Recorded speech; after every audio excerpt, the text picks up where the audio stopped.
Buenos días. Voy a hablar en mi idioma nativo, portugués. Mi nombre es Francisco Cavalcante. Estoy aquí también representando a la delegación del programa Youth Brasil con un equipo muy entretenido. ¿Quién aquí es de Youth Brasil? Entonces, represento también a todo este equipo institucionalmente. Represento aquí al League Ground brasileño con mucho orgullo. Me presento brevemente. Y en Little Grounds lidero algunos frentes de investigación que incluyen temas relacionados con derechos digitales. Y aquí, haciendo brevemente una presentación de ello para quien no lo conoce, estamos dedicados al estudio y desarrollo de políticas digitales relacionados con la relación entre regulación, tecnología y digitalización. En nuestra composición contamos con más de 100 colaboradores. Tenemos a personas de 5 regiones de Brasil, de países de América Latina, de Europa, de Estados Unidos. En Legal Grounds creemos en un abordaje multidisciplinario para enfrentar los desafíos en la intersección entre el derecho y las nuevas tecnologías, siempre buscando el debate amplio con diferentes sectores necesarios en el debate. Y hoy tendremos ese abordaje con distintos sectores y perspectivas que tratan nuestro tema. Y nuestro panel está insertado justamente. Jimena, ahora sí. Jimena, bienvenida.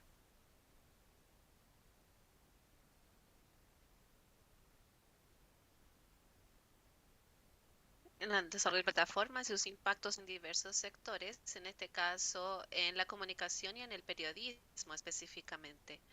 Queremos decir cómo el periodismo sobrevive a las profundas transformaciones que las nuevas tecnologías han gatillado en este campo.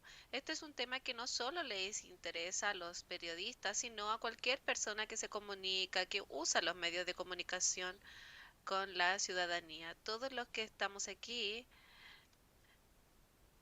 o ya somos impactados por las discusiones de sostenibilidad del periodismo en el ecosistema digital. Y hemos visto que el periodismo ha enfrentado muchos cambios, por ejemplo, la forma como se divulgan las noticias a través de algoritmos, nuevas aplicaciones de inteligencia artificial, el impacto de los derechos autorales y también derechos digitales en Latinoamérica, no solo a los periodistas, sino que todos nosotros en nuestra relación con la sociedad, con la economía. Nuestra Nuestro objetivo es reunir a los representantes de América Latina para discutir el tema de la metodología multisectorial. Todos aquí representan algún sector e identificar cuáles son los principales temas, desafíos que afectan al periodismo en las plataformas digitales, destacando los puntos más relevantes para la sostenibilidad y la generación de contenidos, cómo se hace, quién debe hacerlo, quién debe producirlo y quién debe pagar por ello. Todo esto, estos temas son para tener una visión más crítica del tema, hablando de perspectivas, experiencias, con marcos legales distintos en cada uno de los países, dando una atención especial a los países aquí presentes de Latinoamérica y del Caribe. Como participantes tenemos Metzi de Marca Digital de Honduras, tenemos Ignacio Sánchez de la Universidad de Chile, tenemos María Fonseca de Oliveira, María Eduarda Fonseca de Oliveira de Addison Brasil, del capítulo Brasil. Y en la moderación y relatoría virtual estoy aquí con mis amigos Jimena Buscano de Perú, de Derechos Digitales, como relatora, y Yuri Silva Lima de Brasil, del estado de Ceará, que está en la moderación virtual para quienes están participando por Zoom, que pueden enviar sus mensajes.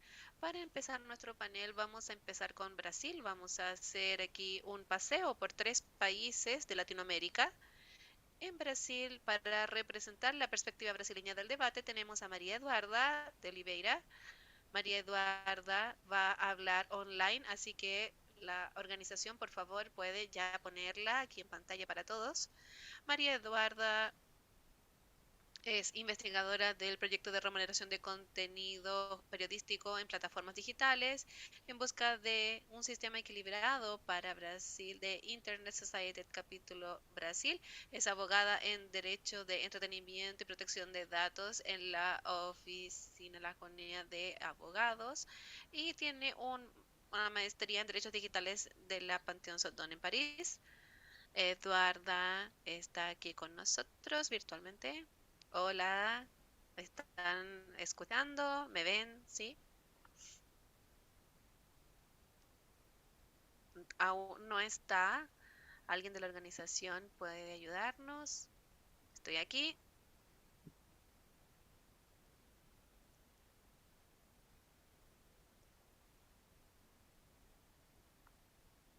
Hola, ¿me ven? ¿Me escuchan?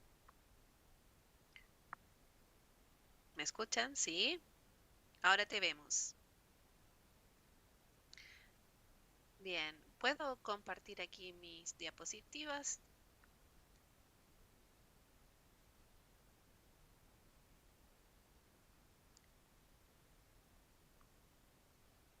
¿Puedo empezar sin ellas?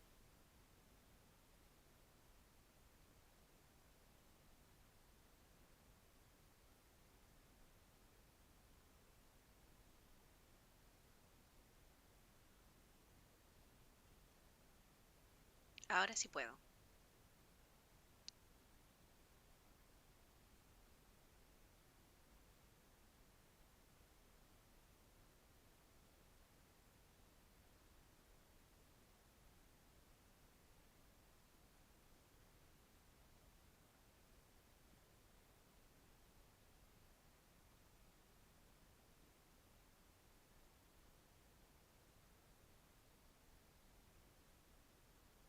¿Sabe qué? No los veo a ustedes. Estamos viéndote y escuchando. Entonces voy a empezar sin las diapositivas que había preparado. Ya, no hay problema. Es un gusto estar aquí. Muchas gracias por la invitación. Como Francisco me presentó, soy María Eduarda, abogada, investigadora de este tema en Brasil. Y también estoy haciendo una maestría en derechos digitales en Subani. Este tema es muy complejo. La investigación que hemos hecho, en donde entrevistamos a varios actores involucrados en este tema, relevantes de la academia, en las organizaciones periodísticas, en las plataformas digitales, pudimos darnos cuenta a priori que el mismo diagnóstico del problema no, no había un consenso. Entonces, cuando nos damos cuenta de que los mismos objetivos de la investigación no estaban tan claros, pensamos, Eduarda, perdón interrumpirte, solo para informarte que si quieres compartir tus diapositivas ya está disponible. Sí, sí, sería mejor. Solo un minuto. ¿Será que ahora se puede? ¿La pueden ver?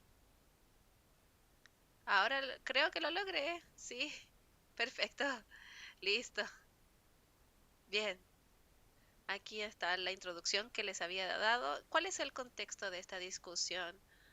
Realmente el concepto de periodismo ha cambiado en el mundo. Lo que antes leíamos solo en papel, ahora, o por ejemplo en los kioscos, ya no existe eso. El periodismo siempre tuvo un financiamiento de dos lados. El primero que era más modesto, que era el usuario final, gran parte de ese dinero venía de la publicidad. Entonces, los que publicaban sus anuncios en el diario.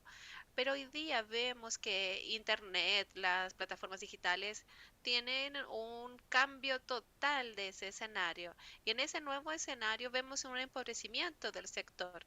¿Cómo? Ahora el sector se financiaría porque ya no hay publicidad en el diario, fueron a las plataformas digitales u otros medios y las personas que pagan por eso son muy pocos, porque somos bombardeados por información que no pagamos por ella necesariamente. Entonces, en ese contexto nace esta discusión sobre remuneración del contenido periodístico en plataformas digitales. En esa discusión aparecen algunos temas, estos no son todos, no lo podemos ver absolutamente todos, pero aquí escogí algunos. Por ejemplo, ¿por qué regular? ¿Quién debe pagar en esta lógica de remuneración del contenido periodístico? ¿Quién debe beneficiarse? ¿Pagar por qué? ¿Y con cómo o con cuál modelo? Entonces, lo primero que hicimos fue crear un panorama general de lo que estamos discutiendo en los países, en Australia, en la Unión Europea, en Canadá. Y después entrevistamos a varios actores involucrados en el sector en Brasil y nos dimos cuenta de que existe un ruido muy grande porque el sector periodístico no es, no es solo uno, hay muchos actores con diversas características que pueden, algunos son pequeños, grandes, y las plataformas digitales también son muy variadas. Cada una de ellas no existe un consenso sobre los motivos, la razón subyacente para una regulación. Entonces yo voy a destacar algunas narrativas que escuchamos de por qué debería la remuneración del contenido periodístico. Primero, la lógica de la compensación, o sea, realmente el periodismo perdió espacio en las plataformas digitales porque antiguamente, pensando en la lógica de la publicidad llegaba a los diarios y ahora están canalizadas por las plataformas digitales, por lo tanto ellos están perdiendo dinero debido a las plataformas digitales y por eso ellos deben ser compensados por esa pérdida, lo que podría tener varias estadísticas que pasaron por esa lógica, pero hoy día tenemos organizaciones periodísticas que solo nacieron y se desarrolla que no abarca a todos los actores envueltos en el sector turístico. También el tema de los usos que se ancla en el tema de los derechos autorales, porque las plataformas digitales usan las noticias, esos pequeños textos que vemos que acompañan las noticias, el feed, como el título, un lead, eso se reguló en la Unión Europea. En ese sentido de derechos autorales, han tenido que estar protegido y inversión por él y las plataformas lo están usando y las personas están leyendo en las plataformas digitales y no hacen clic en el contenido, o sea, no van al diario. Y ahí hay otro tipo de abordaje que sería la de la contaminación y externalidades negativas. O sea, las plataformas digitales tienen que compensar al periodismo porque producen involuntariamente una contaminación y tienen que, así como alguien que contamina un río, tiene que pagar, tiene que compensar a la sociedad por las externalidades negativas que está causando a la sociedad. Entonces sería, en esa lógica informacional, la desinformación y discursos de odio serían esa contaminación causada por las plataformas digitales. Entonces tendrían que compensar de alguna manera a la sociedad y esa compensación sería invertir en periodismo de calidad para mantenerlo y para su sobrevivencia financiera. Y también está el otro discurso del bien público, que el periodismo es fundamental para la democracia, todo el mundo está de acuerdo con eso, y está subfinanciado porque simplemente hay muchas personas que se suman a un supuesto periodismo. Se benefician del periodismo, pero no todas las personas que se benefician del periodismo contribuyen a él. Entonces habría que regular porque es un bien público y porque está perdiendo en este sentido. Y estas fueron algunas de las justificaciones que pudimos extraer de estos discursos, pero estos no estos son muy disonantes.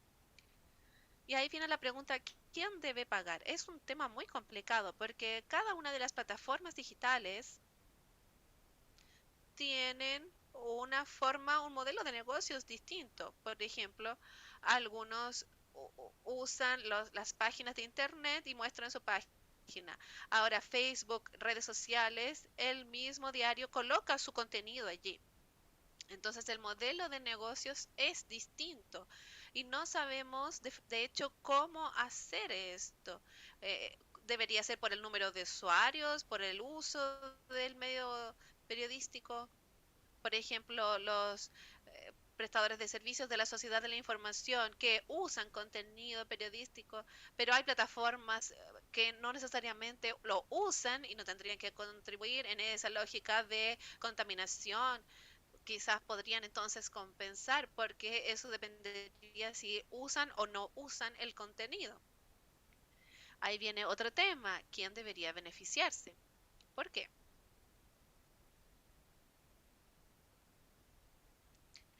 Es muy difícil porque todos saben, nadie quiere ningún regulador. Los objetivos nunca son promover o financiar la desinformación, nadie quiere eso. Pero, ¿cómo vamos a marcar una línea del buen y mal periodismo? Por ejemplo, en Australia, ¿qué hicieron? Había que cumplir algunos criterios como organización periodista para poder recibir algún tipo de financiamiento y hay que registrarse en un organismo del gobierno. Vemos eso con malos ojos en Brasil porque tuvimos un pasado dictatorial y la ley de prensa no fue bien recibida. Entonces hay muchas barreras al tratar ese asunto de regular los medios, control estatal y con justa razón, porque hay un pasado negativo. Entonces, ¿cómo definimos quién debería recibir esa remuneración, quién no debería? También para no dar más dinero y financiar la desinformación. Entonces, vamos a otro tema, pagar. ¿Por qué pagamos? Entonces, ¿quién debería ser remunerado? Ahí pensamos, no, son los vehículos que producen contenido de interés público. Y ahí viene la pregunta del millón, ¿qué es el contenido de interés público? Porque realmente existe una línea muy tenue entre negro, blanco, entre lo que ciertamente es desinformación, lo que ciertamente no lo es. Entonces hay colores grises en medio también. ¿Por qué? El deporte, por ejemplo, el deporte es un contenido de interés público. Sabemos que noticias de política, economía, ciertamente serían de interés público, pero el deporte, entretenimiento, en Brasil nos encanta hablar de ciertos shows o, por ejemplo, en Canadá han tenido muchos temas que reciben remuneración o no se puede remunerar contenido de ocio, no se puede remunerar contenido de entretenimiento, lifestyle, arte, muchos temas ellos lo fueron sacando. Entonces, ¿qué es lo que queda? Política, economía. Y nadie sabe en realidad qué es el contenido de interés público, pero la desinformación nadie quiere financiarla. Hay contenidos que sabemos que no son de interés público, pero hay muchas áreas grises en medio que es difícil superarlas, principalmente por los operadores de plataformas sin tener la respuesta del propio sector periodístico. Hablamos con los Reporters Sin Fronteras y dijeron que el foco debería ser no pensar en el contenido en sí, la materialidad del contenido periodístico, sino pensar tal vez en las formas. ¿Cómo llegan a esa noticia? ¿Cómo fue la verificación? ¿Cómo llegó al diario? La forma como llegan tal vez sería una manera de definir, pero aún así es muy difícil hacer definiciones, es muy, muy complicado hacerlo legalmente. Y ahí vamos a pensar cuál es el modelo. Viene conectado con la pregunta de por qué regular. En la Unión Europea existe una atribución para las editoras de prensa. Ellas pueden autorizar o prohibir la remuneración de un contenido. En Brasil, el proceso ha comenzado con muchos términos de derechos autorales, mucha lógica por el uso, pero si de hecho sacamos del debate tanto las plataformas digitales que no usan el contenido como TikTok, por ejemplo, que también son muy peligrosas porque las plataformas digitales pueden decir, bueno, no lo uso más, como está aconteciendo en Europa. Entonces, ese debate, ese modelo es muy criticado. Incluso en Brasil ya tenemos que hemos superado un poco el debate, pero todavía hay términos de derechos autorales que están en algunas propuestas legislativas. Ahora vemos que estamos avanzando hacia el modelo australiano, que sería un modelo de competencia. ¿Y cómo surgió eso en Australia? En realidad fue el primer país que legisló. Surgió de un pedido de la autoridad investigando las plataformas digitales, el sector periodístico, se dieron cuenta de que Google y Facebook tenían una participación muy grande de mercado sobre estos actores. Entonces, todo se desarrolló así y ahora tienen una legislación en que puede haber, si no hubiera una negociación privada entre plataformas digitales y organizaciones periodísticas, ellos podrían, ellos podrían someterse a un código en el cual habría una mediación y arbitraje estatal. Seguido, esto se ha seguido por Australia, por Canadá, que muy cerca de lo que hace Australia, y ese debate mucho en Brasil. Existen debates para crear mecanismos de mediación, arbitraje, negociación directa entre los actores, pero tenemos que pensar en la... Aquí pensamos que no es algo difundido, que han tenido experiencias internacionales. Pensamos más en la mezcla entre dos modelos, tal vez buscando fondos públicos o políticas públicas, para que los fondos públicos sean una propuesta brasileña. Tenemos otros ejemplos de centro audiovisual, tenemos varios ejemplos de fondos para fomentar un sector de la economía. Esos fondos son muy criticados por la ineficiencia.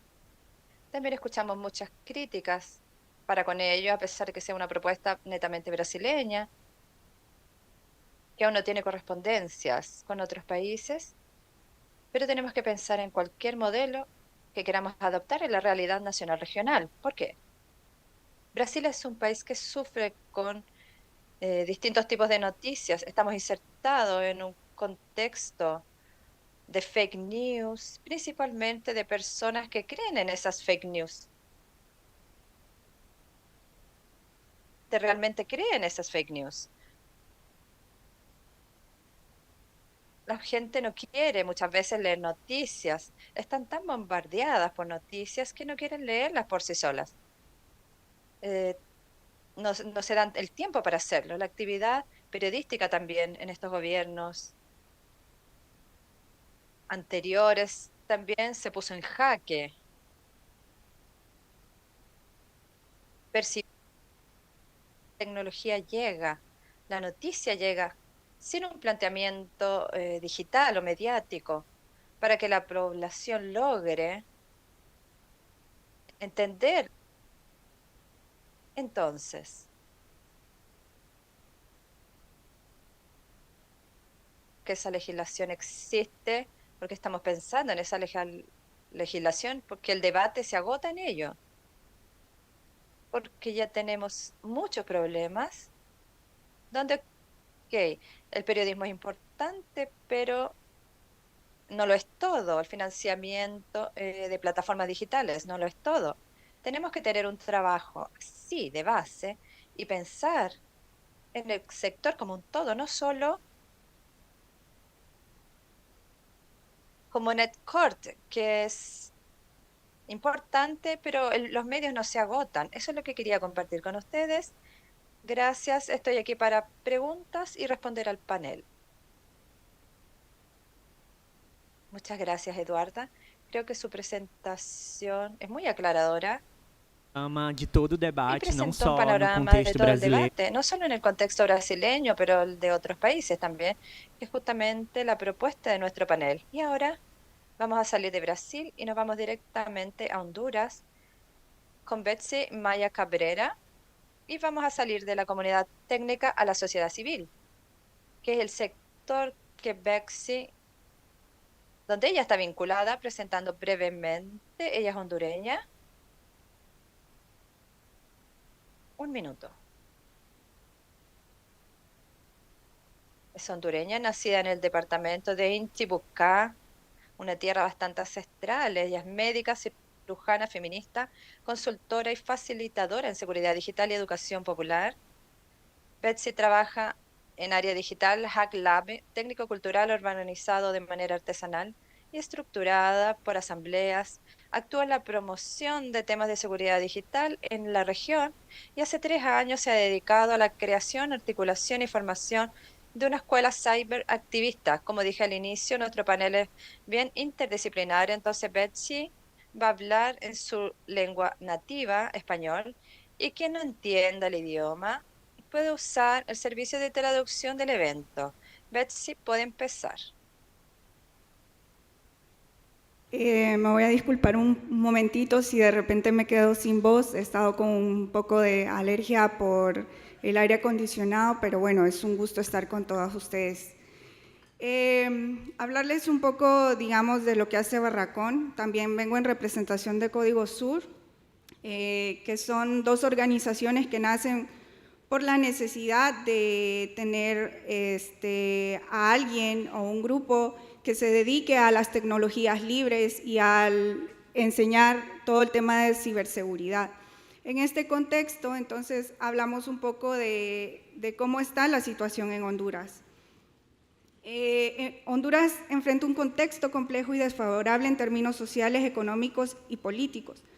El país se encuentra entre los más bajos del mundo, con índices de desarrollo humano preocupantes, y hasta hace poco el orden constitucional estuvo fracturado en un régimen asociado a altos niveles de corrupción y violencia. Deterioró aún más la estructura económica y social.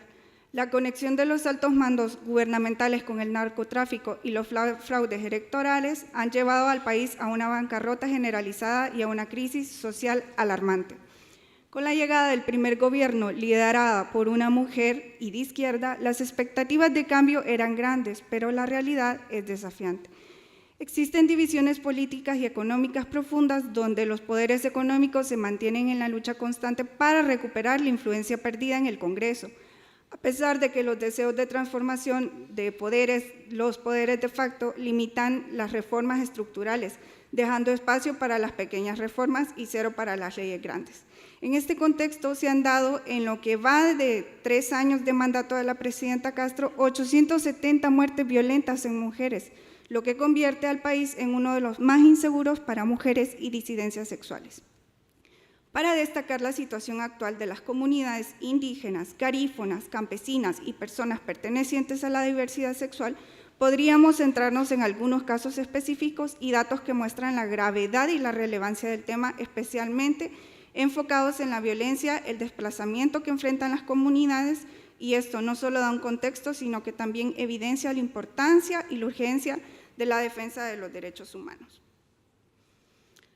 La violencia y las amenazas contra personas defensoras en derechos humanos. Las defensoras de derechos humanos en América Latina, especialmente aquellas que luchan por la tierra y el medio ambiente, enfrentan niveles alarmantes de violencia. Según datos recientes, América Latina es más del 70% de los asesinatos de defensores de derechos en el mundo suceden en mi región. Las mujeres defensoras sufren además amenazas de género y estigmatización en sus comunidades y por autoridades locales. Estos datos resaltan el grado de persecución que enfrentan en su trabajo. El más reciente asesinato del defensor de Guapinol, el caso de Juan López, defensor indígena que fue asesinado por su activismo, es un claro ejemplo de los riesgos que enfrentan quienes protegen el territorio y los derechos de sus comunidades. Su muerte representa no solo una tragedia personal, sino un golpe para el movimiento indígena que intenta defender su tierra y sus intereses externos de la explotación. Esto es un recordatorio de cómo, a pesar de los derechos consagrados en constituciones y tratados internacionalmente, estas comunidades continúan siendo vulnerables y desprotegidas. El objetivo general, digamos, en base a todo esto, nace la escuela ciberactivista, y el objetivo general del proyecto era potenciar la capacidad de acción y resistencia de las comunidades hondureñas vulnerables. Esta iniciativa busca acompañar y empoderar a estas comunidades en la adopción de prácticas digitales estratégicas, fomentando el uso de herramientas tecnológicas para la defensa de sus derechos, la denuncia de injusticias y la promoción de la participación comunitaria y colectiva. Sin embargo, muchos grupos en situación de vulnerabilidad, como mujeres indígenas, afrodescendientes y disidencias sexuales, enfrentan obstáculos para aprovechar plenamente estos recursos. Iniciativas como esta brindan capacitación al ciberactivismo y software libre, emergen como claves para proporcionar a estas comunidades el acceso a las tecnologías necesarias para potenciar sus voces y construir una autonomía digital. La capacitación en ciberactivismo y software libre son talleres especializados en ciberactivismo y software libre que buscan proporcionar las herramientas y conocimientos técnicos y populares que permiten a estos grupos contar sus historias, difundir sus causas y establecer redes de apoyo en espacios digitales. Este tipo de capacitación no solo aborda el uso de las tecnologías, sino también se enfoca en el aprendizaje sobre la protección de datos, de seguridad digital y estrategias de comunicación para garantizar que las voces de estos grupos resuenen de forma segura y efectiva en el ámbito virtual. La adopción del software libre resulta además una herramienta de independencia digital al dar acceso a programas y plataformas gratuitas, reduciendo así las barreras económicas que muchos de ellos enfrentan. En este sentido, les damos asesoramiento y acompañamiento adecuado. La implementación de proyectos digitales puede enfrentar limitaciones significativas. Por esta razón, el asesoramiento técnico continúa siendo fundamental, pues permite que las organizaciones sostengan iniciativas en el tiempo. A través de un espacio constante se brinda orientación para resolver dudas, mejorar el uso de las herramientas adquiridas y garantizar que el aprendizaje inicial se traduzca a una verdadera transformación digital. Código Sur crea entonces una, herramienta que se llama la Milpa Digital, que es una iniciativa estratégica que se ha convertido en una herramienta clave para la formación y el fortalecimiento de las organizaciones y movimientos en Honduras, principalmente constituida por Paulo Freire, ¿no? bajo la idea de Paulo Freire, considerado el pedagogo de la liberación. Es una simple hoja de tamaño carta ilustrada sintética con contenidos populares de protección digital y tecnología libre, que está hecha con un, lenguaje bastante popular para que la gente lo pueda usar y en su dado momento replicar.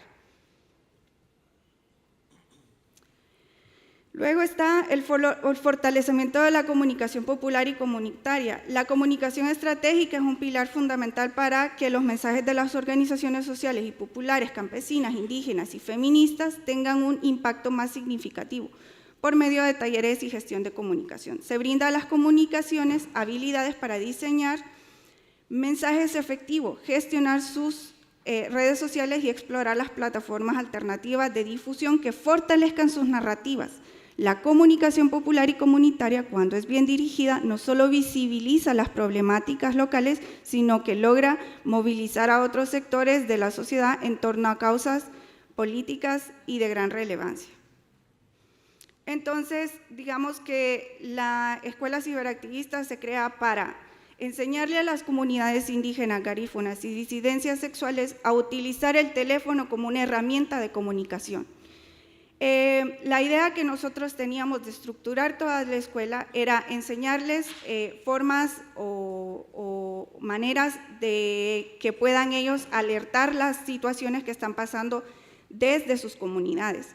Les enseñamos, a hacer una estrategia de comunicación segura y a cómo, primero que nada, plantearse una estrategia, cómo hacer una comunicación digital popular y comunicativa, hacer una investigación previa. Hacemos también alfabetización digital porque muchas de las personas, pues la brecha digital es bastante pronunciada en el país.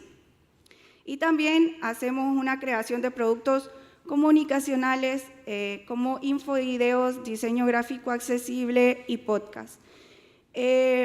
El trabajo de la Escuela Ciberactivista ya lleva 3 años. Desde 2022 se ha dado como la necesidad más creciente de utilizar las redes sociales para ejercer mayor presión sobre las situaciones que se viven en el país. Y bueno, para ir cerrando, nada más decir que la comunicación digital no solo busca informar, sino también conectar y movilizar a la comunidad hacia la acción. Este enfoque está alineado con la visión de lograr un desarrollo humano colectivo, donde cada comunidad fortalezca su capacidad organizativa y de resistencia. La comunicación comunitaria permite que los mensajes se reflejen a las realidades de cada grupo, visibilizando los problemas ignorados por medios tradicionales y construyendo alianzas a nivel regional y global. Y nada más concluir diciendo que el ciberactivismo y la comunicación comunitaria son armas valiosas en la búsqueda de justicia social en Honduras, mediante el uso de las tecnologías libres y accesibles. Este proyecto no solo fomenta la resiliencia en tiempos difíciles, sino también que contribuye a una base sólida para el cambio social. Las comunidades capacitadas en esta estrategia estarán mejor preparadas para resistir la opresión y abogar por una sociedad más justa y equitativa. Este enfoque holístico permite a las comunidades hondureñas enfrentar los retos que impone el contexto actual a través de la capacitación, la organización y el uso de herramientas digitales para que las comunidades puedan proyectar sus voces, conectarse entre sí y avanzar en la construcción de un futuro con una mayor equidad y justicia para todos. Gracias.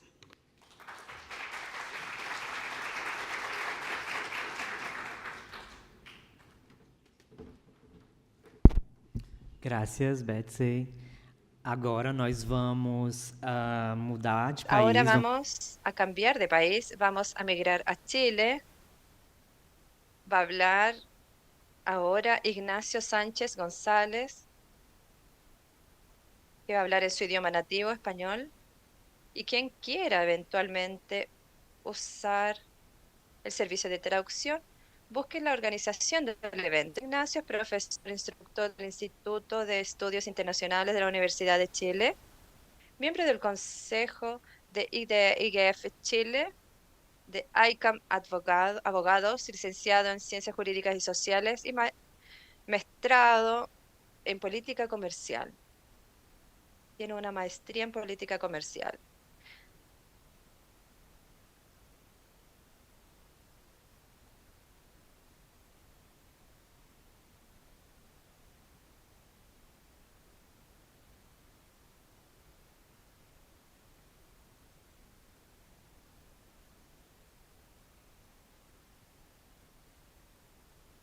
O la plataformización del periodismo, lo cual presenta retos diarios tanto para autoridades como para las personas, los creadores y los mismos medios de comunicación. En este sentido, estos retos han presentado cambios en los modelos de negocios tradicionales de los medios de comunicación, afectando la sostenibilidad y también las remuneraciones que pueden acceder los distintos creadores. La idea es que se beneficien de la distribución de contenido, compensando a los creadores o compensando equitativa o justamente lo más que se acerca a esa justicia integral de remuneración. En este sentido, frente a una falta de regulación o frente a los cambios acelerados que promueve la digitalización y la presencia de plataformas en los medios, lleva a las plataformas a monopolizar las fuentes de información, lo que agrava la dependencia de estos medios. Y si bien no es estrictamente relacionado al periodismo, esta monopolización de las plataformas nos lleva a situaciones que viven, por ejemplo, día a día las fiscalías, los ministerios públicos o los tribunales de justicia cuando están frente a investigaciones penales, por ejemplo. En países pequeños como el nuestro o como varios de América Latina, muchas veces las entidades que persiguen delitos o que están en medio de una investigación penal dependen absolutamente de estas plataformas. No pueden llegar y mandar a un fiscal a tocar la puerta a una plataforma, a Google o a cualquier otra para solicitar información necesaria para una investigación penal, por ejemplo. Entonces, ese es un ejemplo claro de cómo esa monopolización se va acrecentando día a día y, por cierto, ocurre también en el ámbito del periodismo y se exacerba cuando no estamos frente a regulaciones inteligentes o regulaciones holísticas que permitan adaptarse a estas tecnologías más disruptivas. En el caso de Chile, por ejemplo, se ha tenido a la vista la Ley de Negociación de Noticias de 2021 en Australia, que impone a las plataformas la obligación de negociar pagos con los medios. De esta manera se busca que las plataformas digitales contribuyan a la diversidad y pluralidad informativa.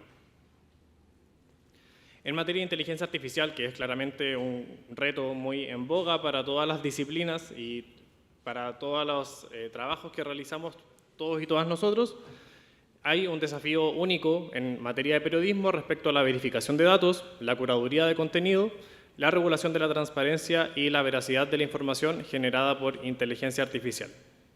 En los marcos comparados latinoamericanos, por ejemplo, en Brasil, se hace referencia al marco civil de Internet, indicando que sentaría algunas bases sobre responsabilidad y transparencia. Sin embargo, los marcos con los que contamos actualmente en Latinoamérica sobre Internet, sobre derechos digitales o lo que más se parezca a derechos digitales, suelen ser criticados porque no han sido construidos de manera consultiva, por ejemplo, con la sociedad civil o con las comunidades técnicas expertas. Un ejemplo reciente también ha sido el proyecto de ley en Perú sobre Ley General de Internet, la cual también pretendía innovar jurídicamente sobre este tema, pero nuevamente no consultando a comunidades expertas, a sociedad civil y a las distintas partes interesadas. Para ir cerrando también en relación a los derechos de autor y streaming, lo cual presenta desafíos importantes en materia de propiedad industrial, propiedad intelectual y generación de contenidos. Se trae a la luz, por ejemplo, la Directiva de la Unión Europea sobre derechos de autor y derechos afines en el mercado único digital, que responsabiliza a las plataformas cuando filtran contenido protegidos por los derechos de autor. Sin embargo, en el caso de América Latina, que presentamos economías muy diversas a la de la Unión Europea, por ejemplo, debemos buscar equilibrios entre la responsabilidad de los intermediarios y la libertad de la información, lo cual eso coadyuva directamente con los principios que todos conocemos y que todos abogamos de la gobernanza del Internet. En conclusión, las transformaciones digitales en muchas disciplinas y en particular el periodismo presentan desafíos únicos para los ordenamientos jurídicos de toda nuestra región, una región diversa pero que comparte muchos desafíos también. La experiencia internacional tiene que ser tomada en consideración, pero nuevamente adaptándonos a los cambios y a las realidades que presentan nuestros países y nuestras jurisdicciones, con el fin de adaptar las normativas y las políticas a las particularidades del ecosistema digital y de las múltiples partes interesadas latinoamericanas. Esta consideración va a ser clave para enfrentar estos retos y avanzar hacia un periodismo justo, responsable y que respete los principios de gobernanza de Internet que se han ido afianzando en los últimos años. Muchas gracias, Francisco.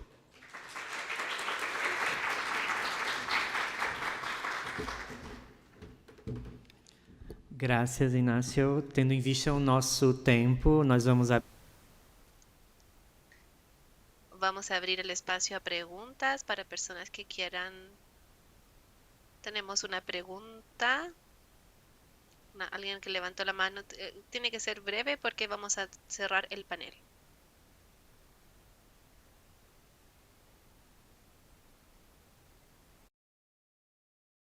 E também vou tentar ser breve, mas me chamo Nirvana Lima, sou facilitadora do programa. Soy Nirvana Lima, facilitadora de Youth Brasil, periodista de formación e investigadora de medios e infancia. Quiero poner dos preguntas en la mesa. Primero, al hablar de memoria, quisiera saber si alguno de ustedes es periodista y la pregunta, ¿qué sería un periodismo de calidad considerando que hoy nos confundimos mucho cuando hablamos de interés público y el interés que las plataformas imponen por los algoritmos, por los clics que las personas hacen para consumir en la red social y dan a entender que ese contenido sería un contenido de interés, pero eso lógicamente es controversial. Quisiera hacer una reflexión sobre la importancia de correlacionar los temas dentro de la gobernanza de Internet cuando hablamos de comunicación, ya que la gobernanza de Internet debe ser multidisciplinaria. El derecho está muy presente, pero la comunicación tiene que estar presente también, claro, para hacer esa construcción y que ésta sea colaborativa. ¿Y qué puntos, por ejemplo, dónde hay correlación entre humor, entretenimiento, noticia? Era algo que yo estaba esperando que lo mencionaran, pero no lo hicieron. Sería bueno que un periodista lo comentara. Podría ser abordado si hubiera una visión más sensible de un comunicador. Gracias. Gracias. No tenemos más tiempo, lamentablemente. Solo le voy a dar la palabra a Jimena para que haga un cierre. Un cierre.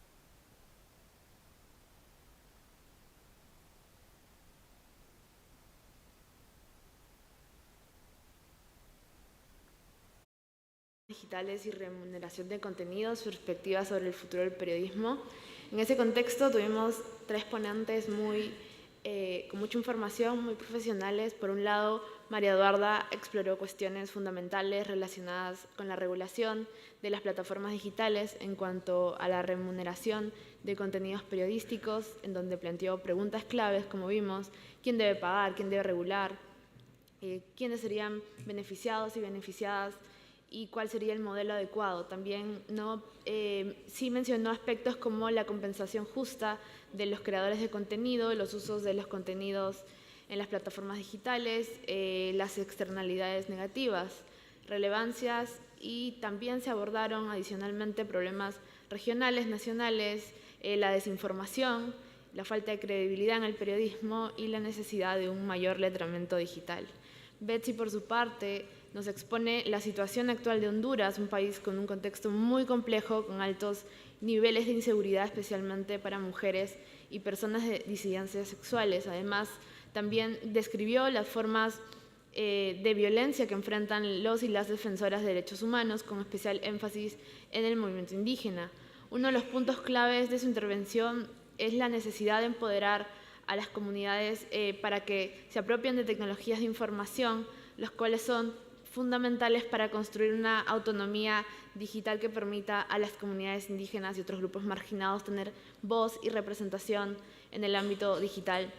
También menciona la importancia de la capacitación en ciberactivismo, el uso de software libre. Menciona la labor de la Escuela Ciberactivista, una iniciativa que ya lleva 3 años trabajando para enseñar a las comunidades indígenas a utilizar, por ejemplo, sus teléfonos móviles, aprovechar las redes sociales y así aumentar la visibilidad en las comunicaciones, visibilizar las noticias. No solamente menciona que se ofrece formación en habilidades digitales, sino impulsa el software libre, promoviendo así la soberanía tecnológica en las comunidades, ¿no? Y algo muy importante que resalto de su intervención es que la comunicación digital va más allá de la simple transmisión de información, sino que busca movilizar a la comunidad y reflejar las realidades de cada grupo. Y por último, Ignacio expone los desafíos que enfrentan las comunicaciones, las investigaciones penales en América Latina, especialmente en la obtención de información, un proceso que se ve obstaculizado por diversas barreras legales y de acceso. Menciona el caso de Chile, sobre la ley que exige verificación de datos, la regulación de transparencia, veracidad de información a través del uso de tecnologías como la IA, señalando la importancia de contar con normativas que se adecúen al contexto latinoamericano. Otra cosa que también resalto es que si bien las leyes en otras regiones como Europa son importantes y son ejemplos muy claves, es esencial que estas soluciones se adapten y contextualicen a las realidades particulares de América Latina y el Caribe, para solo de esta manera poder enfrentar los retos actuales de manera efectiva y garantizar un acceso justo y equitativo para toda la región latinoamericana. Muchas gracias.